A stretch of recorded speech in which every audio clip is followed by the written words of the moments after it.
दोस्तों, वीडियो शुरू करने से पहले हमारे चैनल को सब्सक्राइब करें ताकि हर वीडियो आप तक पहुंच सके। मेरे घर में एक ऐसा वाकया पेश आया जिसने मेरी पूरी जिंदगी बदल दी। जब मैंने नादिया आंटी को एक अजनबी नौजवान के साथ इस हालत में देखा जो सिर्फ उनके शौहर के साथ होनी चाहिए थी, तो वो शर्मिंदा होकर मेरे पांव पर गिर गईं और कहने लगी, ये बात कभी राफेद अंकल को मत बताना, तुम जो कहोगे मैं सब मानने को तैयार हूँ। नादिया आंटी 35 साल की थी, मगर लगती ऐसी थी जैसे कोई 21 साल की नौजवान लड़की हो उनका जदीद लिबास देखकर। मैं अक्सर हैरान होता था। एक रात आंख खुली तो उनके कमरे से सिसकियां आ रही थी। मैं घबरा कर गया और दरवाजे की दरार से देखा तो होश उड़ गए। वो किसी गैर के साथ मसरूफ थी। जब उन्होंने मुझे देखा तो हाथ जोड़ने लगे और इल्तिजा करने लगे, किसी को कुछ मत बताना। मगर उनकी हालत और हसन देखकर मैं काबू ना रख सका। पहले इस आदमी को घर से निकाला, फिर मौका का फायदा उठाने का फैसला कर लिया। दोस्तों, अगर अभी तक मेरे चैनल को सब्सक्राइब नहीं किया तो ज़रूर कर लो ताकि आने वाली वीडियोस देख सको। मैं अक्सर उनकी ज़रूरियात का सामान उनके घर पहुंचाता था। राफेद अंकल काम के सिलसिले में अक्सर बाहर रहते थे। इस बार उन्होंने मुझे बुलाया और कहा, बेटा मैं 3 महीने के लिए दुबई जा रहा हूँ। कंपनी का नया काम है, मगर इतनी देर के लिए अपनी जवान बीवी और बेटी को अकेला नहीं छोड़ सकता। तुम मेरी बेटी के मंगेतर हो, इसलिए कुछ दिन मेरे घर आ जाओ, उनका ख्याल रखो। बेटी यूनिवर्सिटी में रहती है, शाम को आती है। ऐसे मैं अगर नादिया को किसी चीज़ की ज़रूरत हुई तो क्या करेगी? मैंने कहा, अंकल अब बिल्कुल फिक्र न करें, मैं सब संभाल लूँगा। आपकी इज़्ज़त मेरी इज़्ज़त है, क्योंकि वालिदैन की इंतकाल के बाद उन्होंने मेरे लिए बहुत कुछ किया था, मगर मुझे इल्म न था कि 4 रातें गुजरने के बाद मैं उनके एहसानात को पांव तले रौंद दूंगा। अंकल के जाते ही मैंने सामान उनके घर शिफ्ट कर लिया। पहली रात मैंने सोचा अपनी मंगेतर सारा से बात करूं, मगर वो पढ़ाई में मसरूफ रही और मुझे कोई अहमियत ना दी। मुझे रात को देर से सोने की आदत थी, इसलिए खामोशी से घर का चक्कर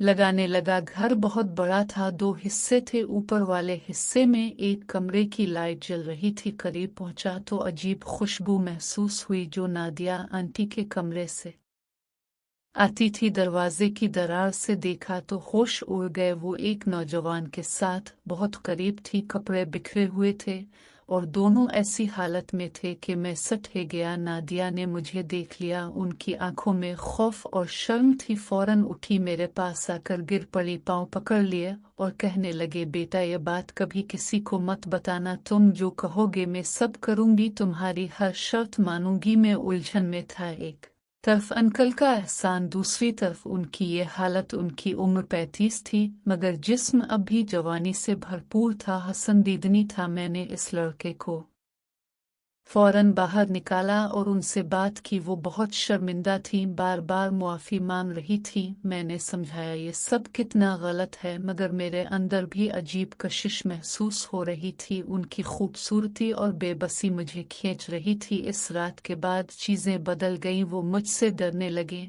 और हर बात में मेरी मर्जी पूछती थी। मैंने मौका का फ़ायदा उठाकर उन्हें ब्लैकमेल करना शुरू कर दिया। मैं जानता था ये गलत है, मगर अंदर का शैतान रोक न पा रहा था। वो हर बात मानने को तैयार थी, तोहफे देती, पैसे देती और जो मैं चाहता। मगर मैंने महसूस किया मुझे कुछ और चाहिए। एक रात जब पूरा घर सो चुका था, मैं उनके कमरे में दाखिल हो गया। वो जाग रही थी, मुझे देखते ही घबरा गई। मैंने कहा, अगर मेरी एक और शर्त मान लो तो ये राज हमेशा के लिए दफन कर दूंगा। उन्होंने पूछा, क्या शर्त है? मैंने कहा, तुम्हें खुद पता है। वो समझ गई, चेहरे पर अजीब कैफियत तारी हो गई। कुछ देर खामोश रहे, फिर सर हिला दिया। इस रात के बाद हमारे ताल्लुकात में नया मोड़ आया। वो अब मेरे काबू में थी और मैं उनकी हर ख्वाहिश पूरी करता था। मैं जानता था ये सब बहुत गलत है। अंकल दुबई से फ़ोन करते तो मैं सब ठीक होने की इत्तला देता, मगर अंदर ही अंदर शर्मिंदा होता। एक दिन उन्होंने कहा,